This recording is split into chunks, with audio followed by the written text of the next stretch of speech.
Character is who you are as a person, while reputation is what people think of you. Now, thinking of you might be negative.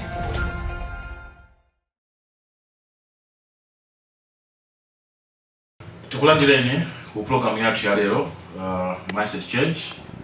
Tikambilane, join the conversation.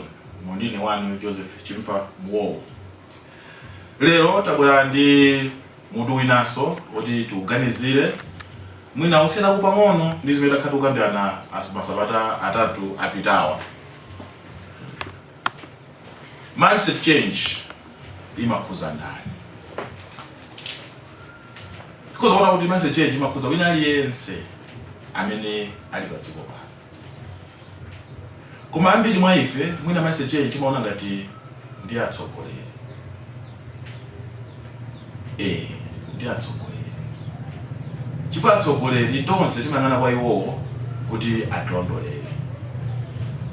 Kaya mfumu mudzi, kaya ku nyumba, kaya ndani, aliyense timapekeza kuti iyeyo ndi ana kuti thandiza kuti tisinthe maganizo athu.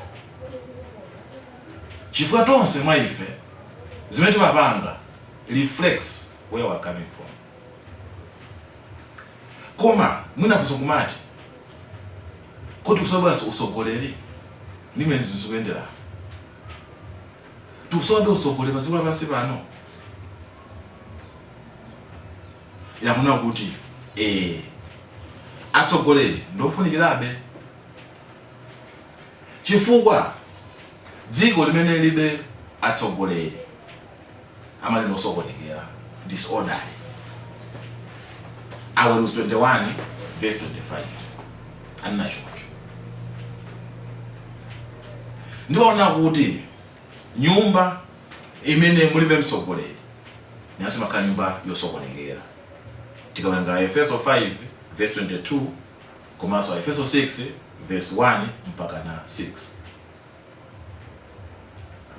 Ndipo taita sakuruza kuti ngati mpingonso mulibe mtsogoleri, msigo umene ukusoweka. Usoweka chani? Isogolo. Chifukwa popanda mtsogoleri ndiye kuti aliyense azipanga zimene akuganiza. Na kuti mindset yathu ikhale bwino tionesese kuti utsogoleri wathuso ukwanisa masomphenya a zimene gurulo inakhazikitsidwa. Which means we also need a mindset that will make sure it adapts to the present situation without losing the focus of why that group was formed. Chifukwa zambiri magulu amasokonekera chifukwa kuti tikamapita mkati mwa ndime timatekeka ndi zinthu zambirimbiri. Mapeto ake gulu jamano libe phindu. Wakhala mpingo ndio atazingochoka. Kakhala dziko ndiye kuti basa anthu mangotukwana pena paliponse. Wakhala mudzi basa alisangosamuka mudzi afumu andola kuika afumu andotero. Chifukwa mwina utsogoleri uja wataya zimene iwowo unakhazikitsidwa. Koma sipano ife ngati mtsogoleri. What would be the right mindset? Choyambirira timvese kuti utsogoleri nawo wonse umene ukasuka pansi pano umachokera kwa mwini wake Mlengi. Kaya ndi ufumu wa mnyumba, kaya ndi wakuti, kaya nzakuti, zonsezo zimachokera kwa Mulungu. Mulungu ananena kuti banja lanoli likhale ufumu. Nchifukwa cha manga ya Jeremia 1:5 anakuti ndinakudziwa sana kupanga nkhani mnyumba mwayi wako. Nditira tionesese ndithu kuti utsogoleri kupangawo ndi utsogoleri umene uzathandize anthu amene akutisatira. Uzathandize cholinga cha gulu lathu. Nchifukwa kama tikamawerenga 1 Timotheo 3 verse 1 mpaka kwina amanena kuti aliyense amene afuna utsogoleri akhumba chinthu chabwino. Koma nkhani yona kuti kodi chinthu chabwino tikufunacho tikufuna chifukwa tikufuna zimene zosatira zakezo ulemu ndi zazotero kapena tufuna utsogoleri chifukwa kuti tifuna tikathandize anthu. Zili kwa ife kusankha kuti kodi utsogoleri ndikufunawo, ndifuna ndikathandize wanthu kapena ndifuna utsogoleri oti ineyo zikalandira ulemu. Bwa zinchwa acheya, zinchwa ndani. Tikatero ndikuti utsogoleri ufuna ife kusathandiza.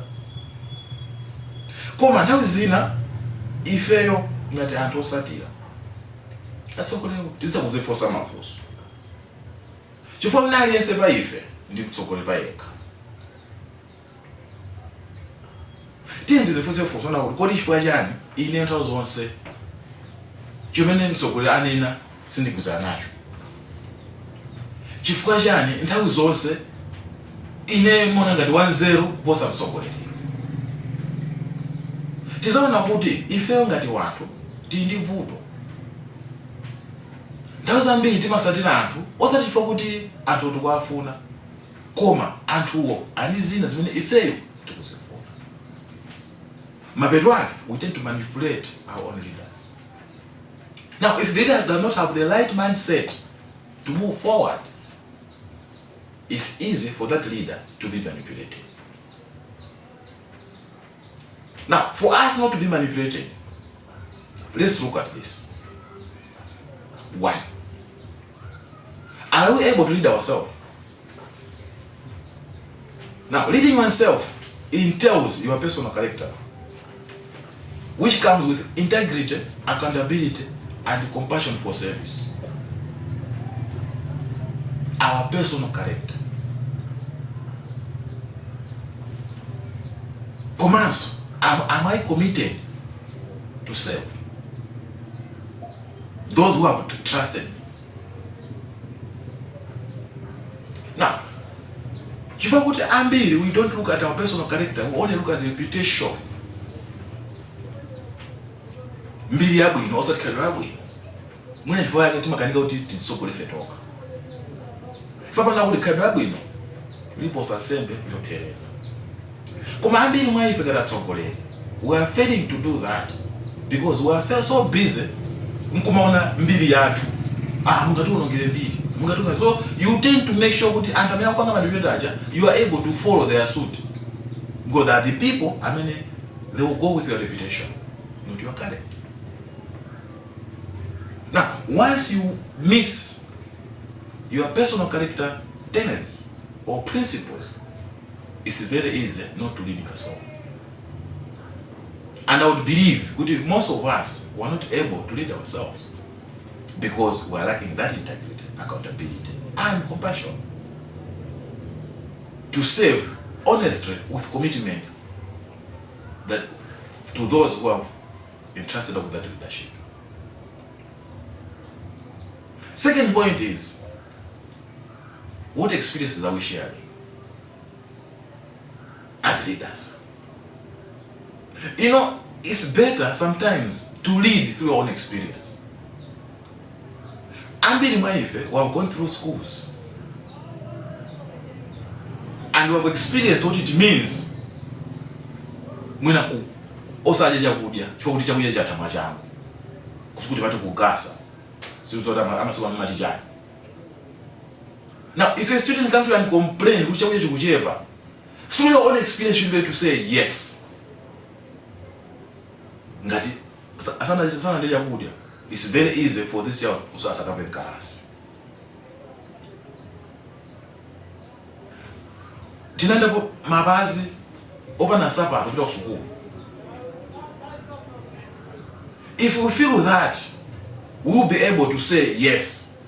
Ngovuda kuti mwana aende 220 kilometers opana sapa. Therefore titani.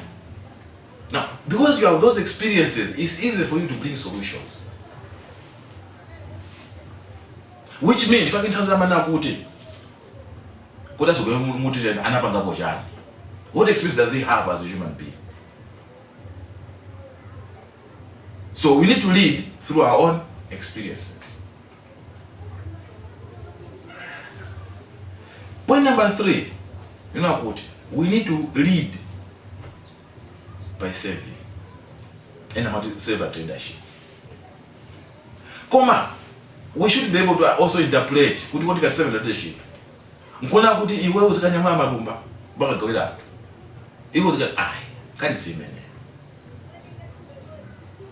koma akasanda ndiyo kuti iweyo munthu you should be able to feel what others are feeling as well. People should be able to depend on you for advice. They should be able to feel comfortable when they're among you, when you're among them. Tisaiwale ambi bwana kuti ndine mbusa wabwino nkhosa zanga zimandimva ndipo ineyo ndimamva. Tikatero ndio tika lead excellent servant leaders. Point number 4, there is always need to strike a balance between conviction, compassion, including our own personal beliefs and values. Tikanena kuti ndifatsogoleri sindo ndibe zikhulupiriro sikunde kuti patibe vema principles athu amene timakhulupirira. In fact, one of the tenets of leading yourself is make sure you stick and strike the balance between conviction of the group and the belief and personal value that you have. You know, it's very easy for a leader to get inclined kapena kutengeka ndi gulu chifukwa kuti ufuna uchite suti gululo. Koma nawo ukatenga ndi gulu lija kodi iwe chikhulupiriro chako choti bwanji? What do your personal values say about the situation? Sikanondo bwana anzana amadere bwana kani si uta amadere koma iweyo ngati mtsogoleri, what do you believe? Do you believe kuti mina anthu akunenachi nchoona? Are you convinced kuti whatever they are saying is right for the common good? And common good nona kunthaza mbiri ine ndizo kuti pala anthu ambiri amatoza mosiyana koma kwa ine ndibi kuti akati common good ndo zikuthandiza munthu amene does not even have a voice in the community. That's the common good. Chifukwa singavute maka whether in a crisis or whatever, munthu amene have unwavering support amakhala munthu wapansi kwambiri woti nkhayi iweyo sumamuzwa ndi zina lake lomwe. So you may make sure that you are guided by your personal views or personal values. And you need to understand and make sure that at once they understand exactly who you are, what you believe in, and what's your conviction.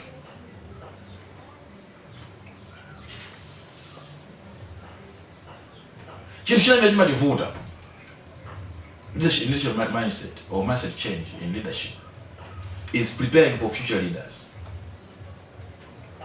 Ambili Maife, who have been in those seats since time immemorial. And each time there's a procedure that to winner.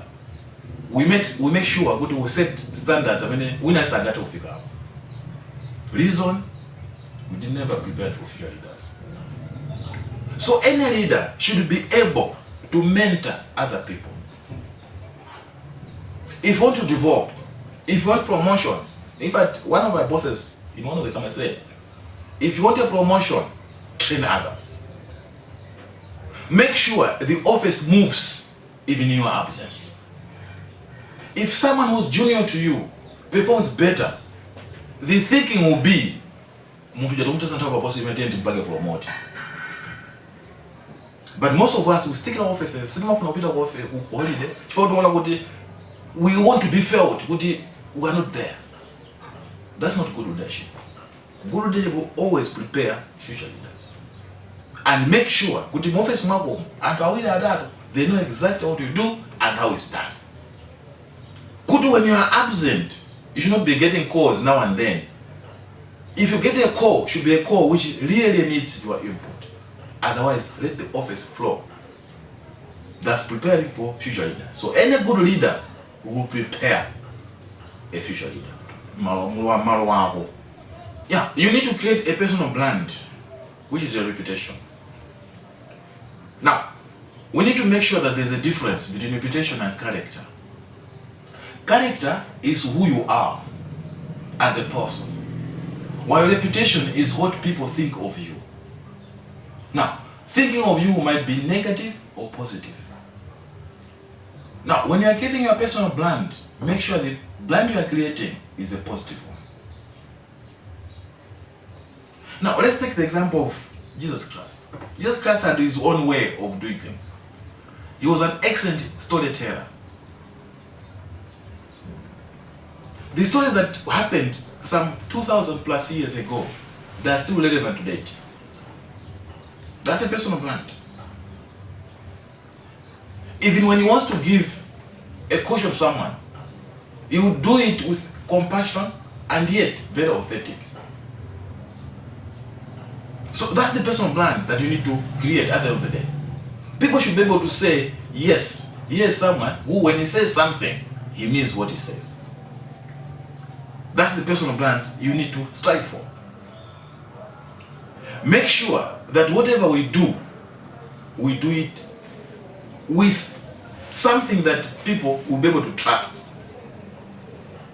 And you have an impact on other people's life, both spiritually, physically, and long after we have gone.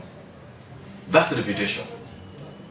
When you leave that office, people should still be positively talking about you, even if after 20 years. They should be able to come back and leave. There was someone here who was able to do something and all of us benefited out of it. After all, when you look at actual leadership, it's actually known when you left the seat. That's when your actual true leadership comes into being. That's why the issue of creating future leaders becomes more vital. Because if you recommend someone to take over from you, people should be able to say, yes, he recommended this one and he has been able to fulfill things.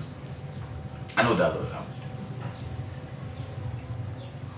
Now, such type of a person, after all is said and done, should be able to be accountable. As a leader, be accountable to yourself, to the community that you are doing.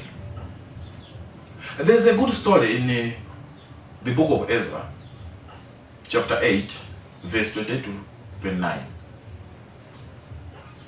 Anatu mantu hawa tengani katundu uyu mukasiye kunyumba wa Mulungu. Kwa mugaonesese kuti chicho simwapanga pano ukoso mwakayesa ani chili m'malo mwake. Komanso inu ake make sure kuti mukhale mulonda wa mzake. So when you are accountable, make sure you are accountable to everyone. And being accountable means that you are actually acknowledging a personal responsibility to whatever you have. We also need to make sure as leaders and as good leaders, we have a mindset which is going to serve others with dedication. And amena sanka kandi ba ufumu kandi bad amakubira ifeyo. And we need to be dedicated to those people. Unless we are dedicated to those people, we may not be able to serve them the way we are supposed to serve them. Tisakaya anfaje opondeza anzatu. For sometimes you dedicate for the disciples anzatu. Let's dedicate ourselves to the service. The next point we are looking at is kodi ifeyo zikubyo zatu ambili maife amedi mundu wanela pa mapempeni one or the other. Kodi tiba kusachilo pempeni watulo kuti litandize panchito yatu ya semunditsiro. Chifukwa utsokolera na poyamba yona kuti sokona ulonse apeka ndi Mulungu. And zili kwa ife zikativuta bwera kwa Mulungu mwembo. Fanchito iyi ndi yake. Ife waone vessels. Kandi fa abusa, kandi fa president, kandi fa ndani. Waone vessels to take care of God's flock. Ndezikativuta, we need to allow ourselves kakapena pake ndikulingalira ndikupembe may not necessarily being prayer, koma we need to reflect kuti zimenda pangalero ndizokhoza kuti zimenda pangalero sizinapweteke wina wake. That reflection itaza kuti kala sogoleri amendera sogoleri tu othandiza. Yeah, tinakamba zona kuti we need to prepare leaders or future leaders. But in Zambia is been to prepare future leaders. Koma mwina njira ina imetima to prepare future leaders delegation. Andambi mu office mu kama ufumu mu kandi kuti we delegate. Koma mwina mwachitima laki maka delegation with authority. Palevu yao akanita lake. Most of the times we tend to what we call micromanage. And ambiri amenye umasata panyene yonso kwa atu bachito, they don't deliver. Chifuka makaka kuti kanga apaja mwa atu bachito ija kumasimu kwa kubirira. As leaders, we need to depend on their wisdom. Chifuka mwata mtu bachito ija ndio tamukurubirira. Ngata mukurubirira, we should also be able to trust his level of wisdom. And you know, I need to follow him. Yes. Nifanye muli amene bobo kuti mwaphunzisa anthu. Akalakwisa, let's direct those people. Koma vuto member kana as soon as we are appointed or elected, we think and believe kuti fete ndize zambiri, timaziwa zonse, and we have abundance of wisdom. And that's one of the mistakes that most leaders do. The fact that you know does not necessarily mean as much as people will tell us that please underline, please do not become big-headed. Chifukwa palibe muntu amene paziwa pasipano amaziwa chilichonse unless you are God. So we should be able to assume, okay, that we have the skills, but at the same time we depend on other people to give us the necessary tools and make sure those tools are used, the capabilities are used, because that's the only way you are going to prepare future leaders, and that's the only way people are going to trust you. Remember, you cannot receive what you cannot give. If you can't trust people, the first thing you need to bear in mind is that you don't trust yourself either. So we need to make sure, put hand to war, to work for the leader. And we are delegating them, and we depend on their wisdom. Good agapakazituja mwene ametayo tabasira nchito yantu. Koma sipete tabasira nchito oyo, sangopeka in general. Ifati wazema na hapi na no blanta mkata na kumsokana. Kani atrabo. Msokana wajani. Tifotokoze mpita kublanta msokana wajani. Umino msokana oti kodi mpavu za magesi tingamazilira ina sibwanje. Zita nzabanje kampani yatu ino. Give them that vision. Because this is going to add a value to my organization.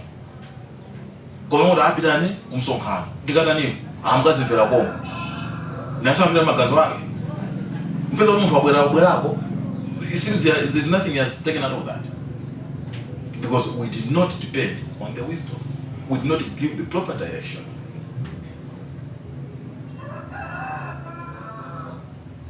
Life thing, which is more is kuzichepesa, more or less self-leadership. Kuzichepesa kuli hapa sakali kutaka kuti mpaka na aliyese azitakuwa ni mabewa yeah. But someone who can listen, a father figure, aliyese amene kupita kwa office kwanu asachite mantha kuti ndapita kwa office ya uji Or I mutakaendero mufezi mwanu azio kumaendeleza atakwa chani kani. That's why when Pamaka and Ambili Mofis Mato, they become so resentful. If each time they meet you, it's either going to be reminded or something going to happen. Now, the happiness I'm talking about is you should be able to be friendly. You should be able to interact with them over gate, over reception. When there is some company, you should be able to interact with him. And as a young woman, kuti wabwera bwana chifanzi kanatero anthu wanthu amakuopani performance yawo imatsika, and they only work when you are available. If you're not available, they don't work. That's a sign yona kuti inuyo nkaona wanu muja atamakuopani and you're not humble enough. Last thing, you need to be a team player. Ntazambili ukakava interview ama kufusa, are you a team player? And that is model in the team player chat. A good team player is a good communicator. He's able to share knowledge. He's able to assist other people. And he's able to create harmony within the team. So a good leader is going to be someone who is able to form a team. And a team that is going to perform. A team that is going to deliver. In conclusion,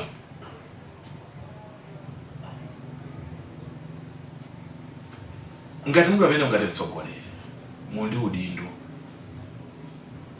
wotsa kuti masomphenya the mindset ya anthu ikhale kuti ikuthandiza adding value